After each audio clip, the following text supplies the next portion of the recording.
ستا اولادونه دا د خدای تعالی د طرف څخه امانت دي. امانات ډېر لیرې ولاړ سي د ښه اولاد امکانات چې ډېر لیرې ولاړ سي، نو میک شور کوه چې ستا نفقه ستا انکم دا حلال وي.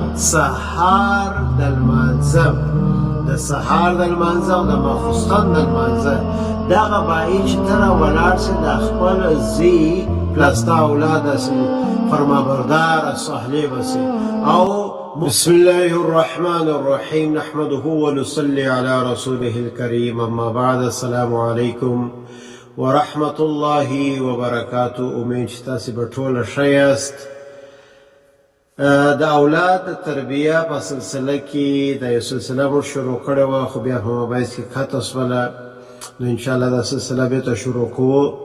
د اولاد د تربیه په سلسله کې د اولاد تربیه ډېره مهم شی ده او ډېر د خوشحالي شی هم ده. که یو څوک د اولاد تربیه وکړي د زړه یې خوشحاله سي، وایي ځه چې خدای تعالی د امانت ما ته راکړی و د هغه امانت مې ادا کړي. ولې چې په کتابو کې راغلي چې ستا اولادونه دا د خدای تعالی د طرف څخه امانت دي، او که یو څوک په امانت کې خیانت وکړي دا ډېر دا سړی تاواني به په دنیا کې به تاواني او په آخرت کې به هم تاواني.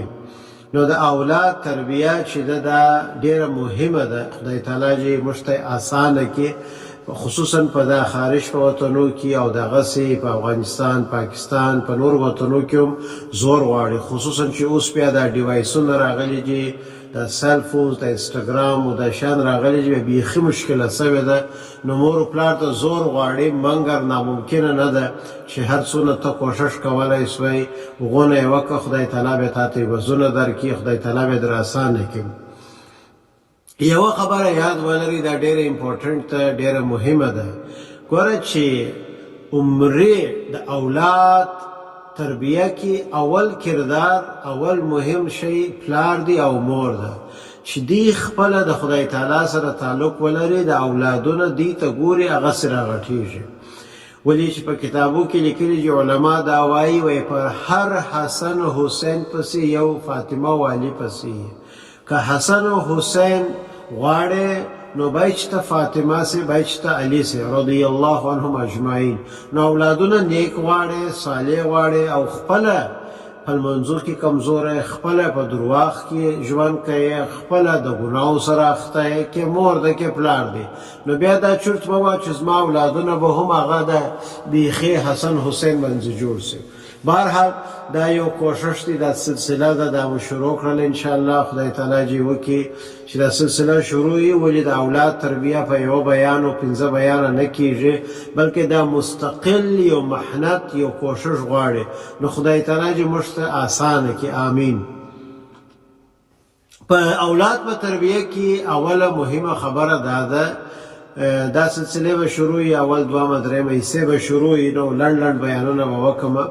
اوله مهمه خبره دا ده چې دا انکم چې دی، دا کاروبار چې دا پلار یې کوي، دا انکم چې دی دا باید چې حلال وي.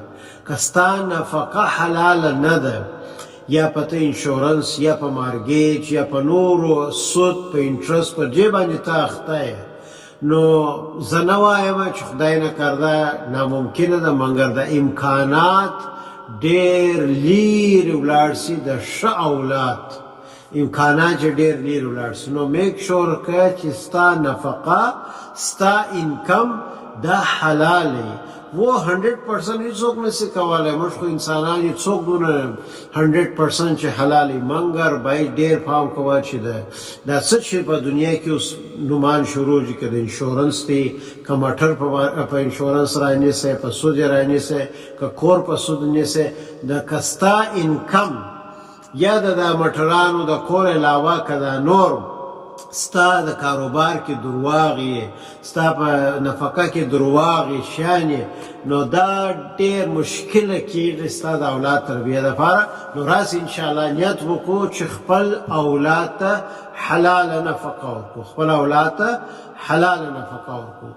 دویمه خبره او آخري خبره به دا درته وکړمه چې ګوره د سهار د لمانځه د سهار د لمانځه او د ماخوستن د لمانځه دغه باید چې ته راولاړ سې د خپل زوی پلار ته ویل کېږي مسجد ته بوځه او د ځان سره لمونځ وکړه دغه د سهار لمونځ او د ماخوستن لمونځ ته یقین وکړه دا داسې عمل دی که چې دغه دوه کاره وکړه چې د سهار لمونځ دی په جومات په ځان سره بوتلی او د ماخوستن د لمانځه ځان سره جومات ته بوتلی دا ستا پر اولاد باندې داسې تاثیر کوي چې ته یقین وکړه په یو څو عمر کې به دا ستا اولاد داسې فرمانبردار صالح به سي او مور ته دا ویل کېږي چې خپل لوڼو ته د ماخوستن لمونځ او د سهار لمونځ پام کوه چې قضا نه سي هغسې ټول لمونځونه ضروري دي خو دغه د سهار لمونځ او د ماخوستن لمونځ اوس نو په بل بیان کې بیا زه وایم چې د سهار لمونځ موږ به جومات وکړو د هغه طریقه چې شته او رسه قضا نه سي د هغه طریقه چې شته هغه په بل بیان کې وایو الله سبحانه وتعالی چې موږ ټولو ته توفیق راکړي چې خپل د اولاد صحیح تربیه وکړو آمین واخر دعوانا ان الحمد لله رب العالمين